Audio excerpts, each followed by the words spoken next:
Today I'm going to try and make a recipe that's on the internet and see how easy it is or how hard it is to replicate at home.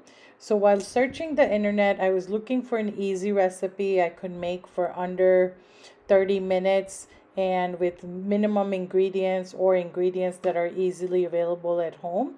And I came across Ranveer Brar's uh, railway Wali aloo sabji. So it's like a potato sabji that I guess they serve when you're traveling by train in India. So that's why it's called Railway Wali aloo sabji. It looked interesting. It had minimum ingredients, and so I decided to try and make it at home. It had a good number of reviews. Um, and so I'm like, let me see how easy it is to replicate this at home. So the recipe seemed pretty simple. All it required was some boiled potatoes, tomatoes, and green chilies. So I had all of those. And so I'm like, what better time than now to try this out because I've been looking to make something with those boiled potatoes.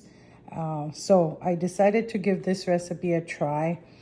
This recipe had a lot of views, so I'm like, let's see if this lives up to what it says on the internet. So the recipe was fairly simple, very few steps and very few ingredients. Like I said, it only, in terms of fresh ingredients, it only required boiled potatoes, tomatoes, and green chilies.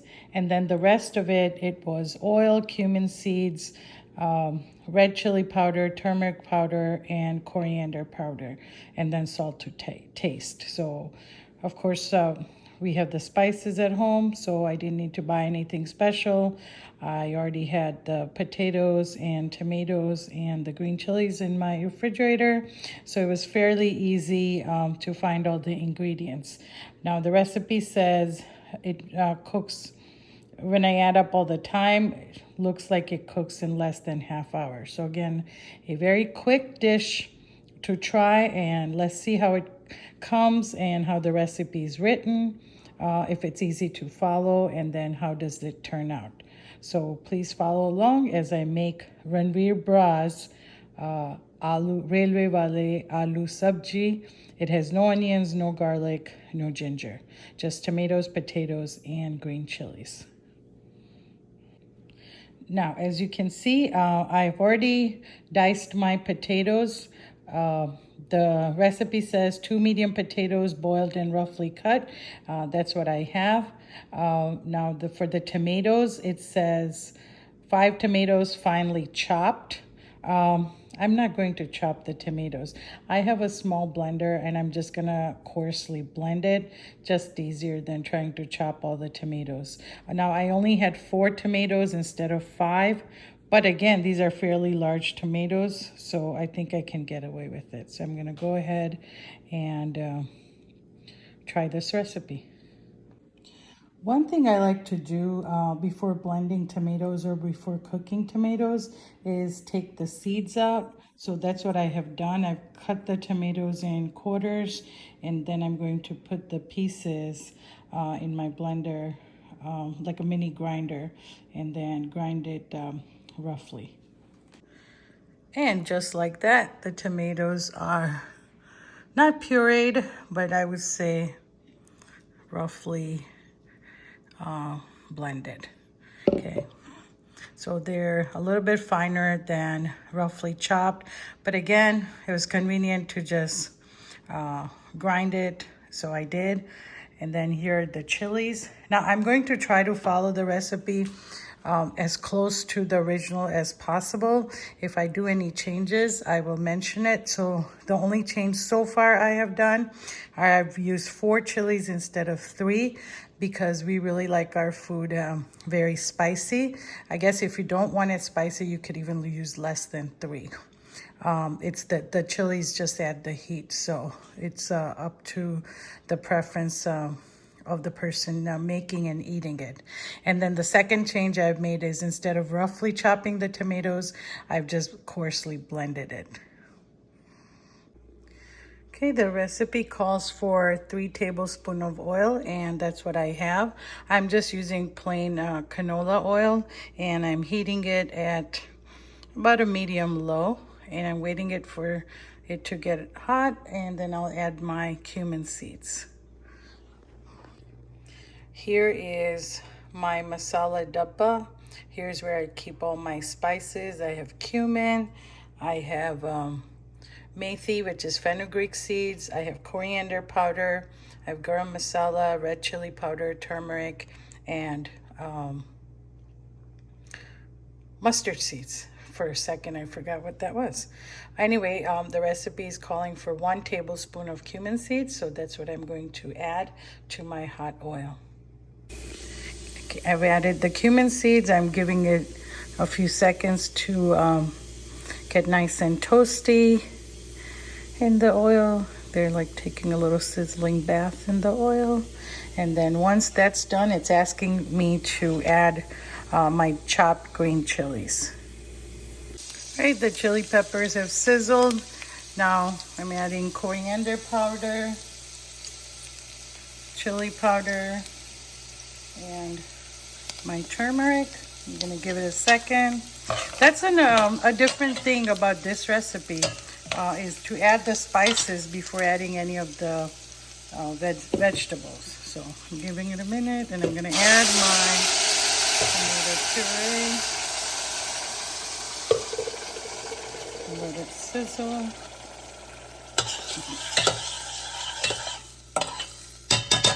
Now it's asking me to cook the tomatoes until oil separates, so that's going to be a few minutes. So I'm measuring the time and see how long it takes. All right, and it's at low. I'm going to turn it back to medium low and then see how long it takes for the oil to separate from the tomatoes and all the water to go away. It's not added water, it's just the water from the blended tomatoes. Okay, I've been cooking the tomatoes for about 3 minutes. It's still has water in it. Now, again, like I mentioned, I'm following the recipe very close to the original, and the only new things, if I'm doing anything different, I will mention it. So here's another thing I did a little different. I added a pinch of black pepper, and the only reason I add black pepper to everything that has turmeric in it is because my son is a big proponent of combining turmeric with black pepper, because that's where all the health properties of turmeric come out, is that combination of curcumin and whatever is in black pepper. So I always try to, whether the recipe calls it or not, if it has turmeric, I will add a pinch of black pepper. So this has a little bit of black pepper. Otherwise, the ingredients are the same.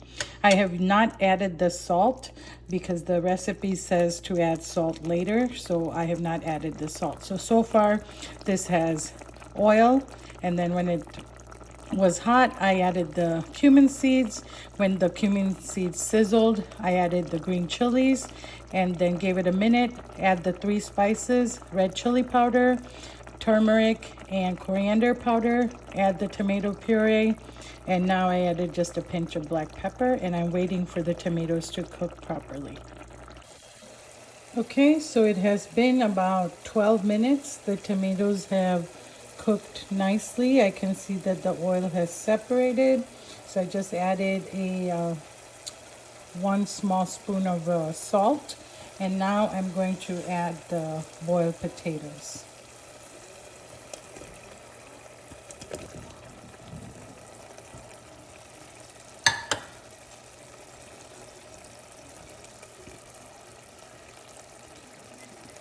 And the recipe calls to stir. Now, so far, is there anything I would do different following the recipe? Looking at The tomato mixture at this stage, I think I would add less oil. The recipe calls for 3 tablespoons of oil, but I think I can probably get away with half of that. So next time I'm going to try and make it with maybe 1.5 to 2 tablespoons of oil, because I think there's maybe a little bit too much oil.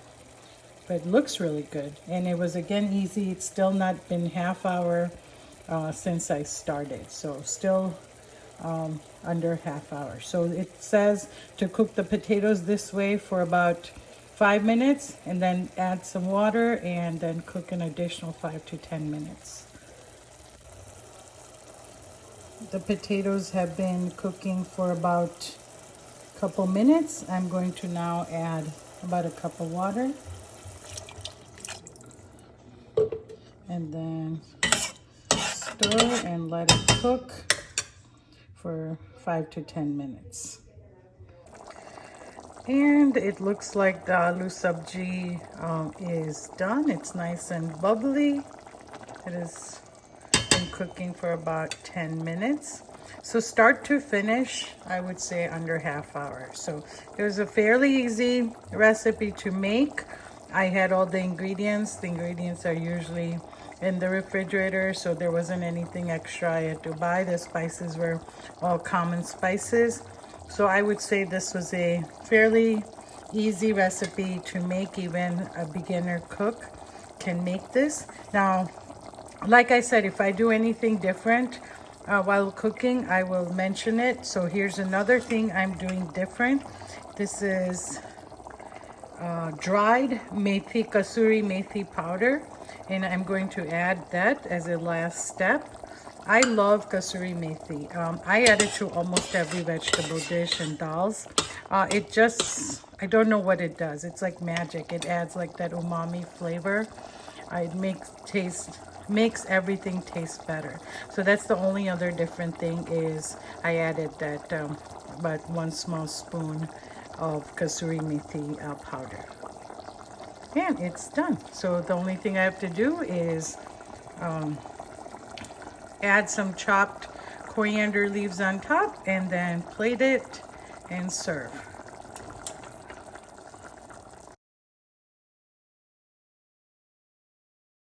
I'm ready to serve and eat the sabji. So final step, I added the coriander, and I'm just heating it up for like a minute, but it's ready to eat.